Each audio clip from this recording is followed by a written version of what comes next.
د یهودو حکومت ولی جوړ شو؟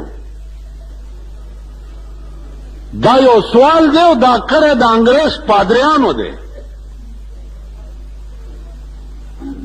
او کړی په تاسو دی چې تاسو خو وایئ چې زمون قرآن کې لیکلي چې د یهودو حکومت به نه جوړېږي.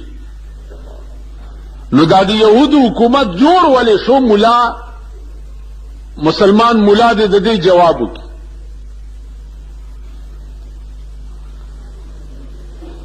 نو ما د هغې جواب وکړو.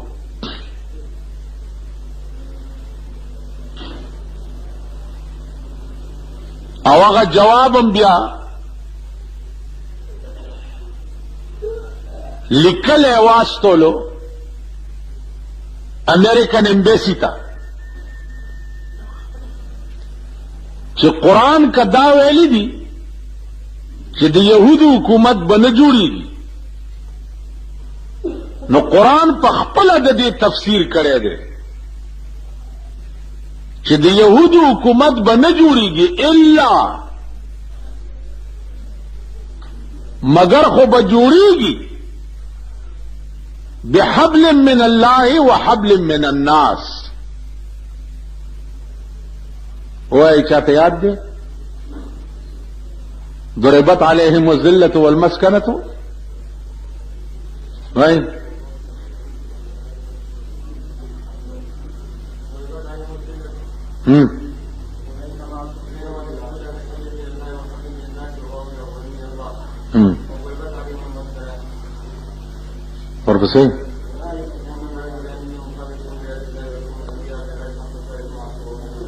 ورپسې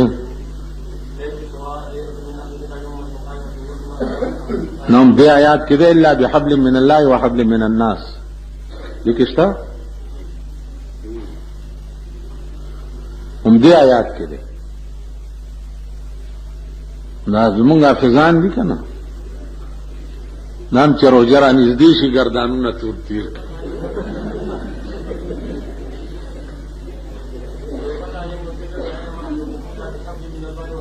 دا اوس ته ویلې ضربت علیهم الذلة اینما ثقفوا،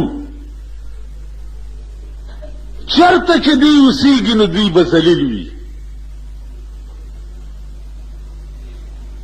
الا بحبل من الله وحبل من الناس. الا دا کومه استثناء ده؟ الا استثناء دو قسمه، یو استثناء متصله او یو استثناء منقطعی وي. په دې دا طالبان پوهیږي. عزیزانو الا مگر خو به حکومت قائمیږي بحبل من الله. کدا یهود خدای ته رجوع شو او د خدای رسای ونیوه، نو دا ذلت او مسکنت چې دی دا به لاړ شي. لکه د یونس علیه السلام قوم باندې راغلی عذاب ولی واپس لاړو؟ ځکه چې قوم د قوم ټول خدای ته رجوع شو. نو راغلی عذاب واپس لاړو. نو الله فرمایي چې دا ذلت به د دوی نه لرې شي که دوی د خدای رسۍ ونیوه او خدای ته رجوع شو. وحبل من الناس، او یا دوی ته سهاره د انسان پیدا شوه، د انسان سهاره ورته حاصله شوه، نو بیا به هم ته ذلت لري شي. نو نن د یهود حکومت چې جوړ دی خدای ته خو نه دی رجوع، لیکن سهاره د امریکې ورته حاصله ده. تمام سپورٹ چې کوم دی د یهودو امریکا کوي، کینیو سپورې به د صفحه هستی نه میټاو. تاسو ولیده د روس حال هم ولیدو، اخیری سړی هم پرون د روس نه ووتو. آفرین او صد آفرین د کابل په هغه مسلمانانو چې کم د کابل په غرونو کې اوسېږي میندې دې کینی او داسې بچي دې راوړي هغه کم طاقت ته چې روس په استعمال نه کړو کم طاقت ته سوا د اټم بم نه ټینک توپا هوایی بمبارمنٹ یو طاقت داسې د روس پاتې نشو چې هغه د کابل په مسلمان باندې استعمال نه کړو لیکن د کابل د غرونو مسلمانانو ځانونه په کباب کړه دا روس دومره د ښې ښځې زوی نه و چې دا پر آزاده کابل نه وتو دته پته ولګېده چې واقعي مسلمانم دنیا کې یو شی دی عثمان بعضې خلک تپوس کوي چې جی دا جنگ وو که نه و وکې دی د جهاد اصول دادي اصول د جهاد دادي چې کافرو مسلمان را مخ کې کړو په محاذ جنگ کې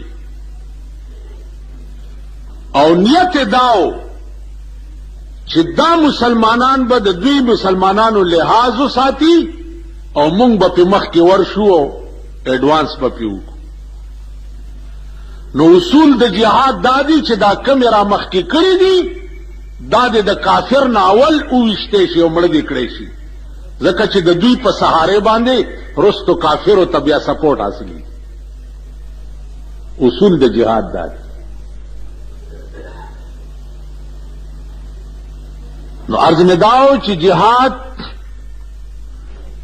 په اسلام کې یو هغه شی دی چې تر قیامته به جاري وي لکه څنګه مونځ تر قیامته به فرض وي چې څومره پیدا کیږي په هغې به مونځ فرض وي زکات تر قیامته به جاري وي روژه تر قیامته به جاري وي دغسې جهاد د مسلمان چې دی هغه تر قیامته جاري وي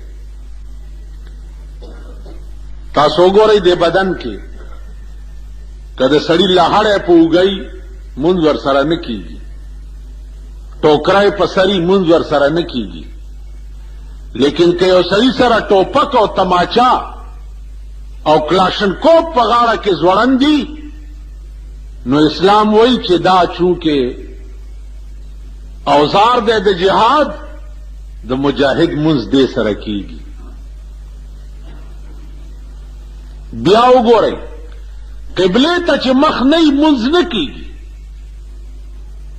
لیکن که نورخاته طرف ته دشمنو او ته مخ قبله ته کې شا دې هغه ته کېږي او شا نه دې ولي نو ته به دې خوا مخ نه کې نورخاته ته به مخ کې او مونځ به کې چې دشمن در باندې چړی ونی